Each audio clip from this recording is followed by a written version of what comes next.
What makes you interested in Scottish history? Is it the intriguing stories, the search for belonging, the need to understand the land that you live in? Or is it the process of change? Or is it to learn lessons? If you're interested in the people, places and events in Scottish history, then click the subscribe button at the bottom right of the screen and ring the notification bell to be told when I upload new videos. In the meantime, let me tell you a story. I've seen a few performers poets in my time, from modern Scots like Hamish MacDonald and Len Penn to icons like Linton Kwesi Johnson. But I can't even remember the name of the guy whose 9-word poem impacted me most as a teenager. History repeats itself. It has to. No one listens. I brought you to this easily missed car park on a side road off the B939 halfway between Cooper and St Andrews to learn from Scottish history. Because what's here has something to teach us today. The Reformation reached Scotland in 1560.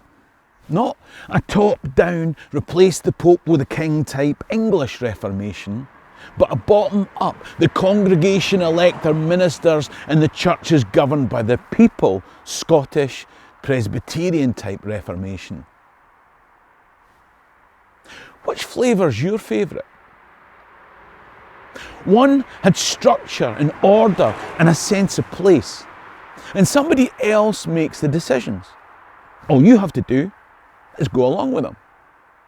The other way, you get a say, but that takes thought, action, involvement, commitment even. Not to say theological interpretation. But there's freedom and there's choice and personal expression. Unless the majority think differently from you. Obviously, James VI liked the top-down English, king's the head honcho who appoints bishops type arrangements, which led to a tussle with the Scottish Church. And the tussle happened within the Scottish Church. What side would you have taken? Would you have sat back and let somebody else fight it out as you got on with life, earning a crust, bringing up kids, and travelling to St Johnstone away games? Some people liked the king and bishops and top-down governance. They'd been living like that for centuries. But there were others for whom that just wasn't on. Which would you have been? Anyway, the tussle continued with his son, Charles I. I'll be honest, it got a whole lot worse. And when I say a whole lot worse, Charles I wanted us to have the same church structure as the English. I don't know about you, whether you were for the top down or the bottom up. He wants the king, then bishops, then priests, and then you. And further restricted by priests having a fixed set of pre-authorised prayers read from a book. King Charles says that the prayer book is his idea, and anyone who objects is a traitor. Are you still happy with the choice that you made earlier? Do you just want an easier life? Or has this pressure from the top made you even more certain than you were before? But there are other pressures. Everyone's talking about it. In fact, it seems like everyone has opinions. Presbyteries are sending representatives. The minister, 5 miles north of here at Leuchars, got together with an Edinburgh solicitor and they've drafted a document that they're calling the Covenant. It's against anything that seems a wee bit Catholic. Well, I mean, that's fair enough, isn't it? But it makes clear that the King in London isn't the boss of the Scottish Church. That's a bit... Oh. Loads of people are signing it. Some of them are signing it in blood. They're risking the King's wrath as traitors in the future.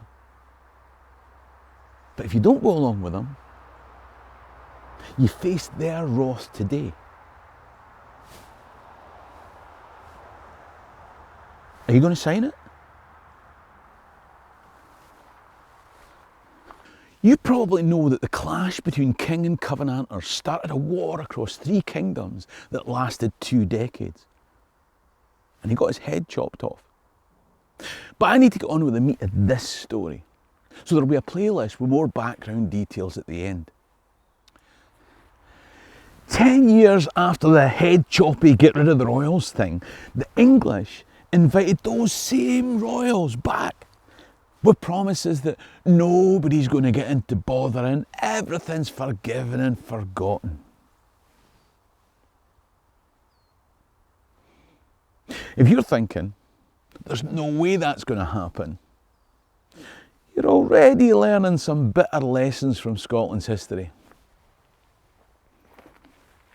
If you just hand yourself in, you'll be safe. If you let us take over the company, we'll preserve jobs. No, we're not going to implement the policies that were in that secret leaked dossier. The NHS is safe in our hands. And of course, we're not going to increase taxes. When Charles II returned, he reimposed bishops in the Scottish Church. Let me tell you about this guy. This memorial is to Archbishop James Sharp. He was born in the northeast of Scotland, which was very Episcopalian. They like the bishops rather than the Covenanters. During the whole Wars of the Three Kingdoms conflict about the role of the king, the church, bishops and royal control versus godly independence, he was considered a moderate. Sharp had marched south with Charles II's army that was defeated at Worcester, but when released from prison was also one of the negotiators sent to the Republican Parliament to smooth things over. When Cromwell died and the English wanted to bring Charles II back, Sharp was one of the guys sent to the Netherlands to strike a deal for the Presbyterian cause. He was a reasonable guy. Or opportunistic. When Charles got back, he swiftly undid all the Presbyterian Covenanty stuff, reinstated bishops, and made this guy Archbishop of St Andrews and Primate of Scotland. Covenanting ministers were evicted from their churches. And who was the man in charge of the evictions?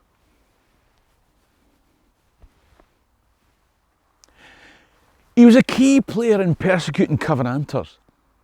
When the Pentland Rising ended with combatants surrendering on the promise of mercy, he condemned 11 prisoners to death, telling them, "You were pardoned as soldiers, but you're not acquitted as subjects." 18 months later, a Covenanter tried to assassinate Sharp when he was waiting in a carriage for a mate in the Royal Mile. But the assassin accidentally shot Sharp's mate by mistake. Sharp survived, but the assassin was hanged in 1676. By the time the government started allowing clergy back into the church without signing up to Episcopalian principles, Sharp was an uncompromising hardliner. He backed the Highland host, who committed horrific persecutions on Covenanters in the south and the west. Anakin Skywalker had become Darth Vader.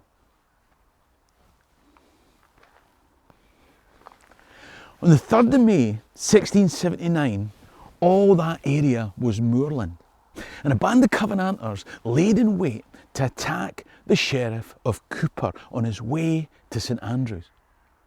But he'd got wind of the plan and stayed at home. But Archbishop Sharp did cross the moor that day in a carriage with his daughter. How convenient! The band, who knew only too well the depredations under this man, saw it as God's providence and plan that he should be their victim that day. One of the perpetrators declared before God that it was no particular interest, nor yet for any wrong that Sharp had done to him, but because he'd betrayed the church as Judas and had wrung his hands these 18 or 19 years in the blood of the saints. They say when a butterfly bats its wings in Kansas, it can lead to a cyclone on the other side of the earth. I don't know what side you chose at the start of this video, when the choices were more nuanced and all that you could feel was the flutter of butterfly wings. But this is where it led. There's another very elaborate memorial to Sharp in the Holy Trinity Church in St Andrews. How ironic is it that there's a monument to an Episcopalian martyr in the church in which John Knox ministered when Scotland's Presbyterian Reformation began. The tide goes in and the tide goes out, and some people are just flotsam and jetsam on the seas of history.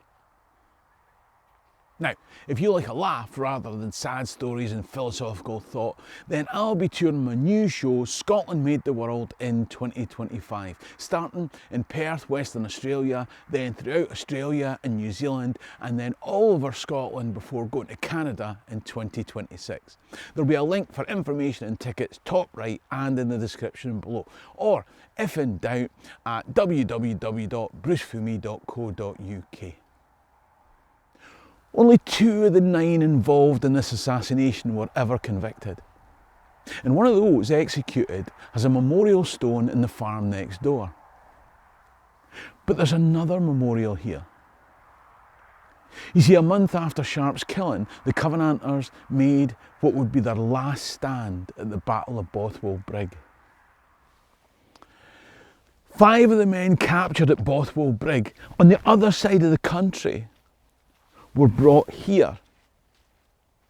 And on Christmas Day, 1679, Thomas Brown, James Wood, Andrew Sword, John Weddell and John Clyde were hanged for their inability or unwillingness to identify the men who carried out the murder of Archbishop Sharp on this moor 7 months earlier.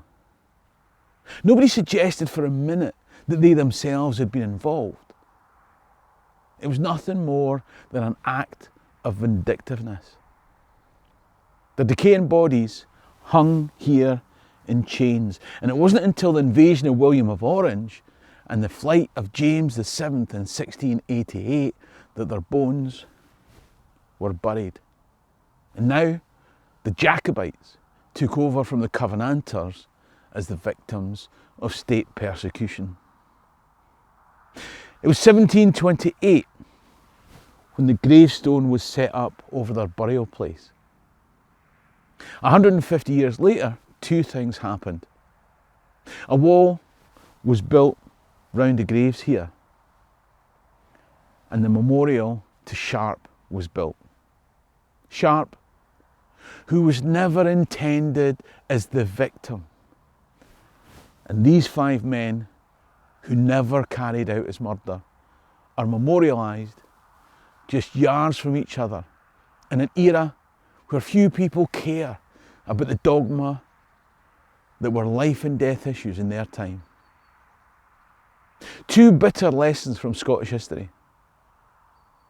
Whatever side you take might not always be on top. And moderation can turn to extremism with deadly speed. So be careful what you say on Twitter. I've set out a playlist of videos about some of the other events of this time, and there's a link coming up on screen now. Support the channel by clicking top right to become a Patreon member, or buy me a coffee in the description below. In the meantime, Fummey and Dochas going to be a llama alive. Cheerio and Rasta.